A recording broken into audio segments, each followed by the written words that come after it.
Hello, welcome to the third episode of my podcast-style series called Talk Football.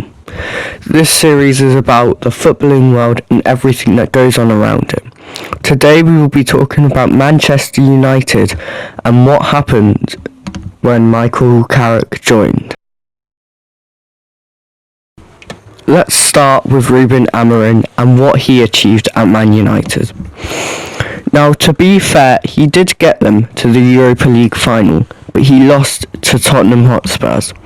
Now, this is really bad, as Spurs have never won a European trophy in this century, the 21st century. Neither had Man United, to be fair, but that doesn't matter. Manchester United were meant to be the Big Six, one of the Big Six last season, but they only finished around the relegation zone, finishing in just 15th place. Now, this is bad for the club, as this is the first time in a long time when they were in a relegation battle. This season, Ruben Amorim had 20 matches to get as many points as he could, yet he was sacked after those 20 matches. In just 15 matches, Michael Carrick managed to get the same amount of points. Ruben Amorim totaled 1.55 points per game, and Michael Carrick, this far into the season, has managed 2.2 points per game. This is good, as this means they are the best Premier League performing team at this moment. This means if Man United had started with Michael Carrick at the start of the season, they would be winning the league right now and they would be in first place.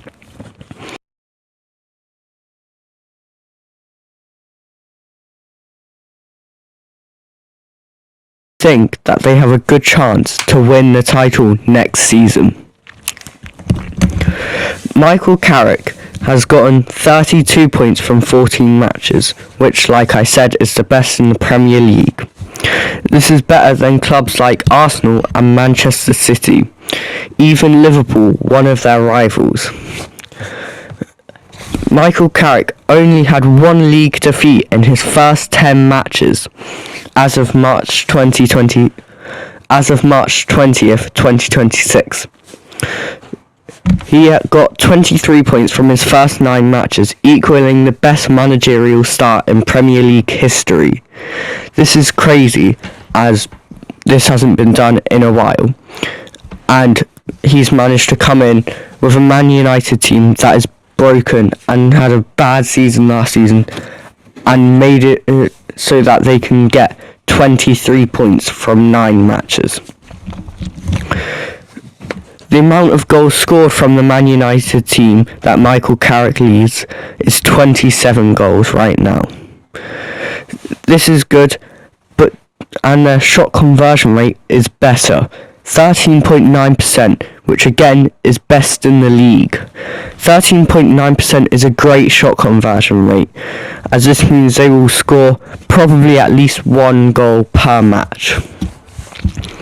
Their expected goal performance is plus 6.94, which is first in the league again, which is far above their expected level.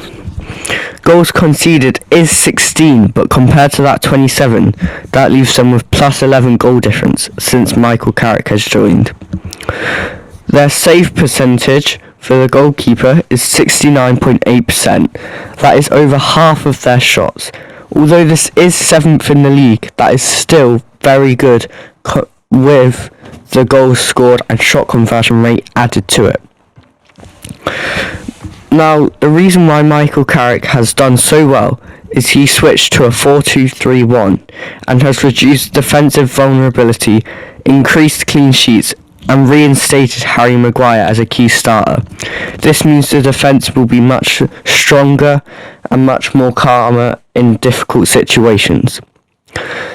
He has doubled the number of direct attacks compared to Amorim and has 50% more fast breaks. He has plus 21 passes into the final third more than Amorim. This is great for the club. He has now made Bruno Fernandes a true number 10. Because of this, Fernandes has managed 5 goal involvements in his first 5 matches, 4 assists and 1 goal. He also played Kobbie Mainoo more as a regular starter, again making it so they are the Premier League's best team by points gained since his appointment, and they have the league's most efficient attack. He revived key players as well, bringing the spirit back to the club. He has used more controlled pressing, prioritising shape over intensity, focus on not conceding early goals, building confidence from defensive stability, compared to Amorim's high-intensity pressing, but players struggling to maintain fitness and focus, the team often becoming stretched and vulnerable in transitions. Michael Carrick matched Ruben Amorim's total Premier League points, again, in just 15 matches. This is still crazy, which is why I'm pointing it out again. 5 matches can be a big difference. He could have won all of them, and that would have been 25 more points than Amorim got in 20 games. Michael Carrick has delivered one of the strongest mid-season turnarounds in recent Premier League history, and I think this is really good for the team as it will raise their spirits for next season. Obviously they won't be in with a chance to win it this season, but if they carry on like how they are right now, I really think they could be challenging for the title. This might also mean they can claim their title again as one of the Big Six. Now, obviously the Big Six has changed as Tottenham are in a relegation battle right now, and Liverpool, they've fallen off kind of. They are 5th right now, which means yes, they are in the top 6, but they aren't playing as well as they should be. Arsenal, Man City, obviously they're playing really well. United, that's who we're talking about this today, and they've done brilliantly. But we could be seeing a new Big Six forming next season. And I think Manchester United will 100% be part of that. If they carry that on their form into next season, they might even win it by a couple points and get a comfortable title win. This means that the fans will see the first Manchester United league victory since the 2012 to 2013 season. This is crazy, as Manchester United should be a big club, but they just couldn't seem to get the form in the last few seasons. Yet they have really turned it around this season, and they really are getting something for the club and the fans. I really think that they could do something good and surprise everyone next season. This would be great for the club and the fans, and I think that if they win, and they deserve it. From this performance this season, I really think they do deserve a title. Now, that is it for Manchester United, and in conclusion, Michael Carrick simplified what Amorim overcomplicated, leading to a much more successful Manchester United team that has gained more points than Arsenal and Manchester City, their rivals. This could mean we could see Man United challenging for the title next season. That's all for Manchester United. Next, we will be talking about Manchester City and what happened since they've been bought by the Saudi Arabian owners.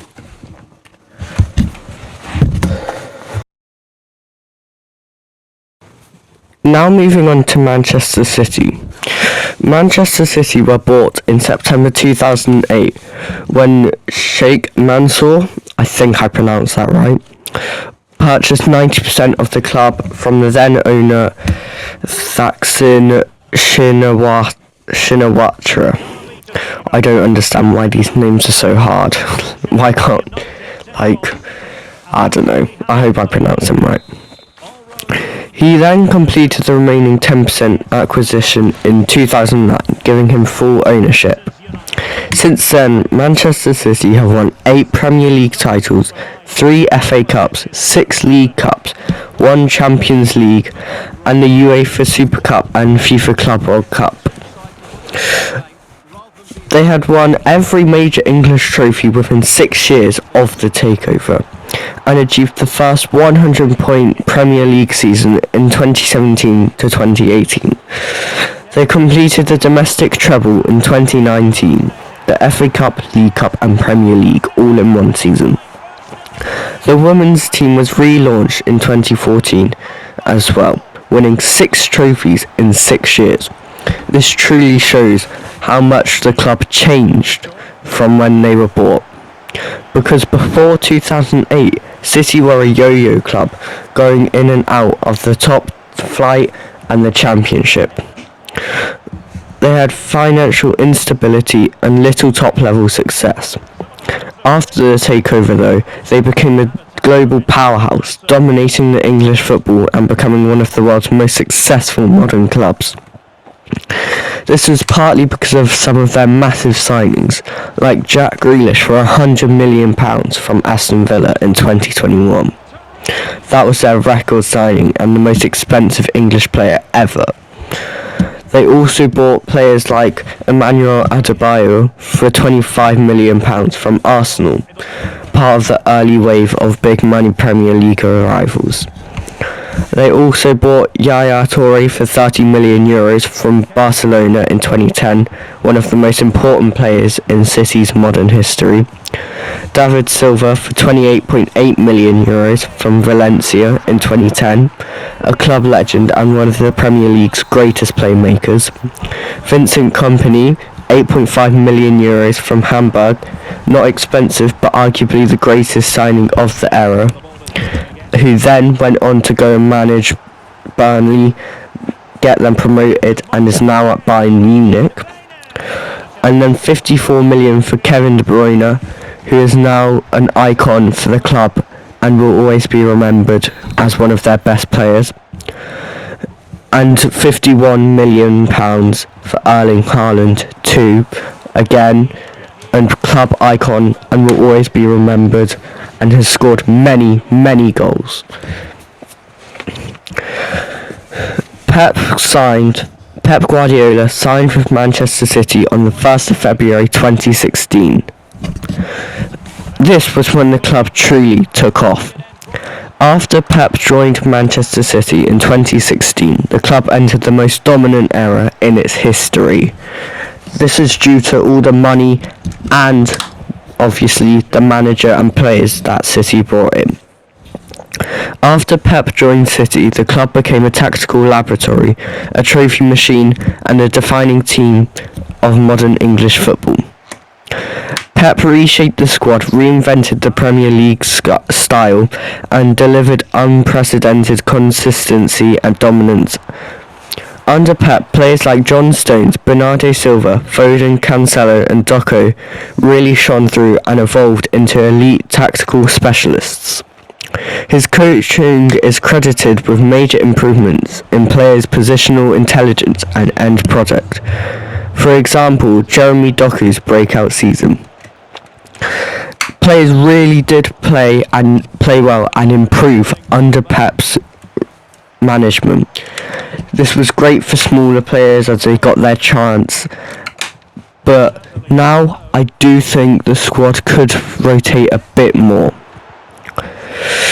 When Pep joined, he won 6 Premier League titles, a Champions League, 2 FA Cups and multiple League Cups and Community Shields in 10 years. Pep also has never lost a title race 2 seasons in a row, only losing in his first season, 4th season and 9th season, Chelsea beating them in his first season and Liverpool beating them in the other 2 seasons. This is incredible stats for a manager and should not be possible, but it's somehow happened and it's crazy. It's a vast improvement from the many seasons before he joined. However, on the contrary, this is vastly overshadowed by the fact they have 115 charges since the new ownership. It might even be 116 now, I'm not sure. This should mean they get a 60-point deduction for all their financial overspendings and breaking the rules. The 60-point deduction will put them into the relegation zone right now at this point of the season. This would mean this would be huge for the club, as they would be down back into the second division of English football for the first time in a while. Now, I do think they should be punished for this, but the only reason they aren't right now is because of the sheer amount of charges and the sheer amount of time it would take for people to actually go through every single one and work out what needs to happen. Now, I think this is really not fair, as there are teams like Sheffield Wednesday getting point deductions in the Championship because of financial problems. Yet there's this club in the Premier League who's winning titles almost every season who aren't getting punished for their financial problems. I really do think that Manchester City should be punished and should be relegated to the Championship either this season or next. Because of their insane form, it just feels unfair that a club like this should get away with the financial problems. This is partly due to how much money they get from their new ownership and the manager overspending. I think it's great that there's a chance they lose out on this season's title, because it will prove that money doesn't always matter. It might just be the players are connecting well and they have great chemistry so they can win the league, and money isn't always the reason you're gonna win. However, the season isn't over yet, so we will see at the end. But I really think Manchester City should be punished for the fact that they are spending too much money, especially when they're bringing in signings like Donnarumma right after they've signed James Trafford. I think that is just unfair for Trafford, as he's gone to Man City and thought, this is my big break, I could do some good here and then maybe even go on to become one of the best goalkeepers. Yet Donnarumma's been brought in and he's just been benched for most of this season other than the cup games. I feel really bad for him, as he probably could have done some good at City, yet he's been replaced almost immediately by this world-class keeper who has just won the Champions League. I'm not sure if City will win this season, as I don't think their club is used to winning as many trophies as City. They aren't used to that consistency of winning every single season. This is because Donnarumma, whilst he has had that PSG experience in the Farmers League, you could say, the Premier League is a much different league with different standards compared to the French league. This means he might not be used to the Premier League, meaning that he's not used to what the play style is like and how to defend everyone's shots and stuff like that. Also, Ryan Cherky coming in, he's probably not used to as many winning trophies every year, so he probably won't be used to having zero pressure on him or loads of pressure on him. This means they will have less of a chance to win this season than last season. So I think Arsenal will win the Premier League title in 2025 to 2026 season. But that is still yet to be found out. I will fill you in on who wins the title and what I think next week. Thank you for watching. I hope you enjoyed. If you want to see more like it, make sure you subscribe and like the video so I can get into the algorithm. Just viewing this whole video has been great. for me. Thank you so much. Goodbye.